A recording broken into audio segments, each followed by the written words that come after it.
Mr. Pearce for 30 minutes. Thank you, Mr. Speaker. I appreciate the opportunity to address the body tonight.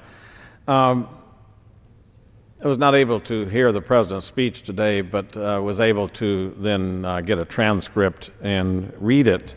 I note in the opening of that speech that he says on page 1 that the debate that we're having here in Washington is about the kind of future that we want. It's about the kind of country we believe in, and then he describes that's what his speech will be about today.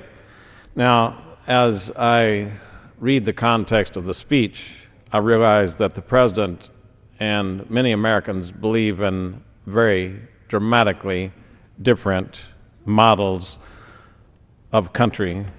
The kind of future that we believe in is dramatically different.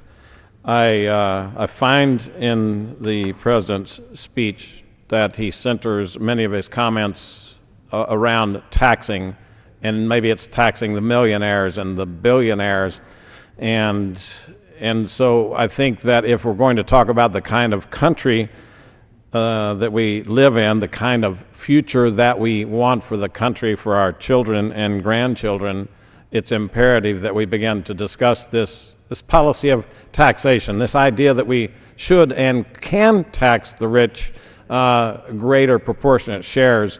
And so it is that which I would like to address tonight. Now, as we talk about the future we believe in, understand that economic growth and vitality are critical concepts.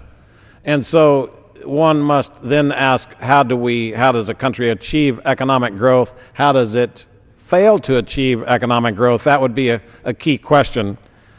One of the core economic truths of economic growth is that when we tax the citizens more than approximately 23%, that we find an economy that will be stuck in stagnation.